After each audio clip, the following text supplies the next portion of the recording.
We're joined by Jack Carr. He is a former Navy SEAL turned best-selling author of the Terminal List book series and the streaming show, which is an excellent show. Highly, highly recommend the books and the show. Usually, Jack, you don't get both to be great. Like you can write great books, but they don't do a great show. You are in very rarefied air, my friend, as somebody who has both great books and great show. Thank you. Thank you so much. Yeah, both went to #1 on Prime Video, which is not bad. And the first one that aired in 2022, summer of 2022, hops back into that top 5, which is unusual as well. So after so many years, so that was pretty cool. We'll find out in the next couple of weeks if we get a second season of Dark Wolf. It's looking good, though. Everybody wants to do it, so we shall see. And then we just finished filming True Believer, the second book, over in Morocco, and finished up there. Been filming that since February in South Africa, Morocco, and Toronto, and that should come out next summer. So there's a lot in the works. I really appreciate, when you're in the first episode, first episode of Dark Wolf, which obviously I saw recently. To me, there's so much really good content that could be done about that GWAT era and special operations, but really very few people have done it or certainly done it well. And I think you just nailed it in the opening episode of Dark Wolf. I'm also Taylor Kitsch and Pratt are like two of my favorite actors. So how did you manage? Did you get to pick? Were you like, you know what? I just want these two awesome guys to be playing important roles in my series.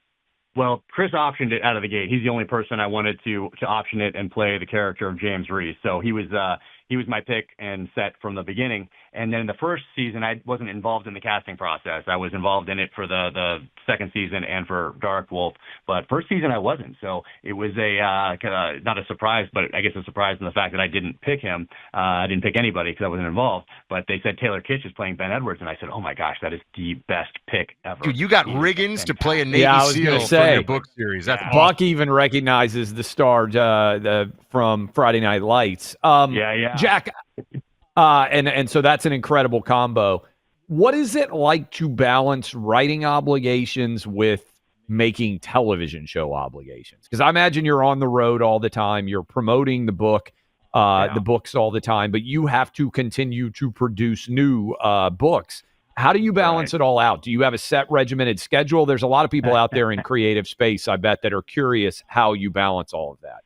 Yes, well, balance is a bit of a misnomer. I hope to get to some balance one day, but there's a reason we're talking here in October and not in June when the book was supposed to come out, and that is because I was juggling so much with both the TV show, 2 TV shows essentially, Dark Wolf and True Believer, and writing this book that I thought was going to be the most efficiently written book yet, meaning I thought I had a good understanding of Vietnam, lessons learned from Vietnam, the 60s overall, the feel of that period of time, and then I dove into the research for this book, Cry Havoc, that I'm on book tour for right now, and I realized I'd really just scratched the surface because every sentence in this book has to be written through the lens of 1968. I didn't want to have 50-plus years of hindsight applied to any character's perspective on an event, a situation, or part of a conversation. So that took a lot longer than research for a contemporary thriller, and that's why we're here in October. Point being, the balance thing is something I am still working on. Every morning I get up and it's like being shot out of a cannon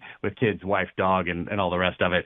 So it's just mass chaos, but I feel extremely fortunate to be working on multiple Hollywood projects, multiple books, and to have Cry Havoc out there, which I think is my best book yet. Ooh, that's saying something. And my father-in-law is a huge fan of the series. So I think I sent him one, or if I didn't, I'm going to have to rectify that. No, I think you did. Thank you for that. And he reads it like within days of getting it, so he's always very up to speed on it. I want to ask you the one thing that we get here a lot, especially when I see people in person, Jack, is they'll say, I'm thinking about doing a podcast. Like, do you have any advice? And and we really do a radio show that's also a podcast. But I just say, yeah, here's my advice: do it, and just start doing it, and just do it a lot, and then go. What if someone comes up to you and says, hey man, like you really, you're the Tom Clancy of our era. Like you've become this huge phenomenon, so much success in writing. How do I start to write a fiction book? In the most general terms, what do you say to them? I say, don't worry about anything else but writing that book. Meaning, don't worry about, do I need to find an agent? Do I need to find a publisher? How does that happen? Do I need a social media presence? Do I need to build that up in order to sell books? Do I need to get a website going? Do I need to start? No. All of that bandwidth is now bandwidth that is not going into making that product, in this case a book, the best that it can possibly be. So focus those efforts on making this book the best it can possibly be. And then once it's done, or you get it to a place where you think, hey, if I worked on this for the next 5 to 10 years, it would get better, but it would get better by a degree or two. And when you're at that stage, then it's time to start thinking about those other things, thinking about having to find an agent and a publisher and all the rest of it. But the first thing you have to do is have that product, that finished product. Wait, I got one follow-up question for you, Jack. And sorry, I may or may not be taking notes here because I think writing a fiction book would be fun. Do you structure the whole thing out, or do you start writing based on the story you want to tell and then create structure after you've gotten a chapter out or something? Yeah, I've had the same exact process from the entire time, and it's not based on anything that I read or anyone's advice. It was just what I thought was common sense. And I've come up with a title and a theme for every book. And I've come up with a title, even if it's going to change, so I'm not wasting bandwidth worried about coming up with a good title. So I do that. I have a theme that's going to guide the writing process. In the case of the first book, it was Revenge Without Constraint, and I had that on a little yellow sticky on my computer as I typed away just to keep me on track. Then I read a one-page executive summary, and I read it, and I say, is this worth the next year to the year and a half of my life? And if the answer is yes, I read it again, and I say, if someone was to walk by a Hudson News at the airport and pull this book off the shelf and read something similar to this that describes the book, would they be willing to invest time in this story that they're never going to get back? And if the answer is yes, or most likely, then that's my project. That's the next book. And I take that one-page executive summary, turn that into the outline so I know where I'm going. So I have that beginning, that middle, that end, a few scenes that are going to happen along the way, and I at least have a destination. And if there's some things in that line where I'm like, how's he ever going to get out of this situation? Or, well, I know I have a year to figure it out. This isn't the battlefield in Iraq and Afghanistan where I have to make a split-second decision that's going to affect people to my right and left forever and their families. No, I have time. I can sleep on it. I can wake up. I can edit. And in a year, I am confident that I'm creative enough that I can figure this out. So get that to that stage, and then I turn that outline into the narrative. We're talking to Jack Carr. Cry Havoc is the latest and best book that Jack Carr has ever written, according to Jack Carr himself. I love those answers, by the way, and I would encourage people out there to take that advice and pursue your own writing desires. Let me ask you this. The world is evolving, and there's so much crazy happening every day. You write out those plot points, and do you ever think, boy, there's no way anything like this could happen, and then there's a plot point that is very similar to what you have thought about before, and to your point, you spend a year writing, but it can end up looking very timely. How much do you pay attention to current events? Buck just came back from Taiwan, for instance. I'm not giving you ideas you probably haven't thought about a lot, but you can kind of think of where the geopolitical flashpoints might be. Are you conscious of that? Are you thinking about it as you're writing, or are you trying to divorce yourself from the current world in which you sit? I'm always, ever since I was a little kid, I'm always interested in current events, also history, the merging of those two, what lessons we can draw from history and apply to the problem sets of the present as wisdom. But I'm not thinking about, I need to grab something from the headlines, or I need to project into the future. It happens naturally. I'm very aware of what's going on around the world. That's just where my interests lie. But I'm not obsessed with trying to fit it into a story. Instead, I am focused only on the story. And if I'm only focused on this story without worrying about the current event or a headline, or if I'm going to upset somebody if I say X, Y, or Z, or hey, a short chapter is better than long chapters now, I don't consider any of that. I just focus on the story, and in doing so, I honor, I think, the readership and the listenership now that is going to spend time with me that they're never getting back. So I focus on that. But things have happened that I've written about that I didn't. It looks like I'm projecting something like the Russian invasion of Ukraine, but that was not a hard one. That came out in 2019. That's the one we filmed, True Believer, that we just finished up, and that storyline had to change a little bit because the Russians actually did invade Ukraine. So there's been that. I talked about an AI quantum computer well before anyone had heard of Chat GPT. There are certain things like that have come up in the novels.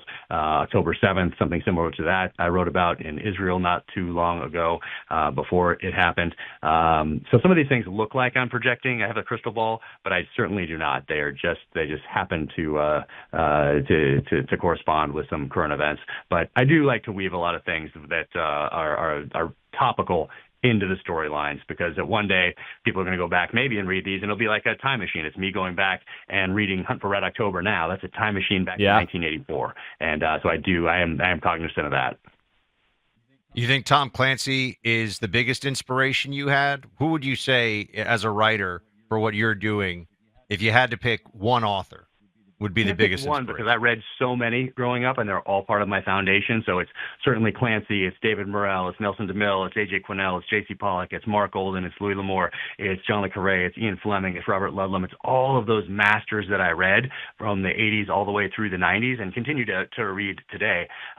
David Morrell, who created Rambo in 1972 with First Blood, kicked off this book tour with me in Phoenix just a few days ago. Such an honor to be on stage with him. And all of those guys were so instrumental during those very formative time in my life, let's say for most of us age 10 to 20. And during that time, I am reading all those masters, and they're really becoming my professors in the art of storytelling. But back then I didn't look at it that way. I just looked at it as escaping into the magic of those pages. But it created this foundation that I then coupled with the academic study of warfare and my experiences downrange in Iraq and Afghanistan, so I can bring the feelings and emotions behind certain events that I was involved with to the All right, Jack, you're a best-selling author. You're an American patriot. You're a fantastic guy. You're being far too diplomatic and humble, though. So I want to put you on the hot seat with 3 best war movies of all time. Then you don't have to give me your author number 1, but the 3 best war movies for you are what?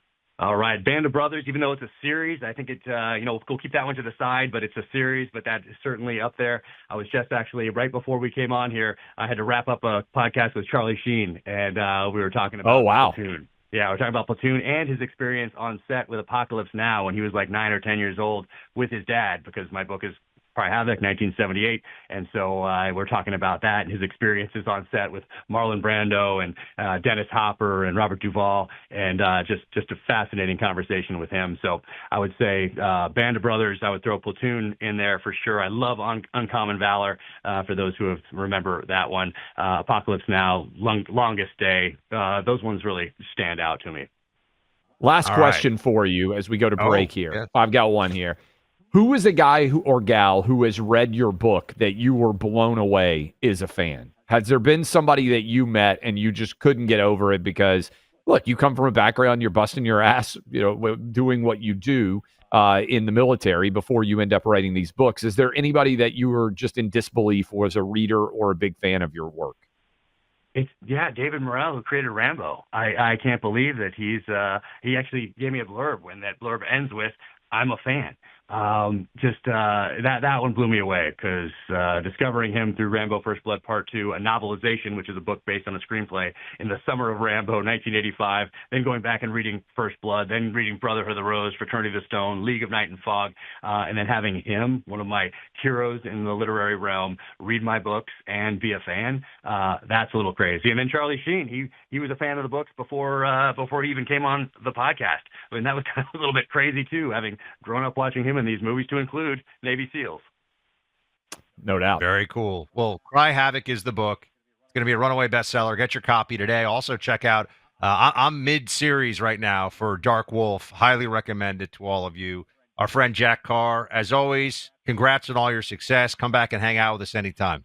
Oh, man. Thank you guys so much. Love what you're doing. Stay strong. It's important. Well, thank you. Great author, great television series that are out there. I guess streaming series. I don't know that we still say television, but that is certainly worth checking out, as is Prize Picks. You get $50 when you play $5. Right now, we are rolling into the middle of October, and October, I think, is the best sporting month of the year. You got baseball, Major League Baseball playoffs underway.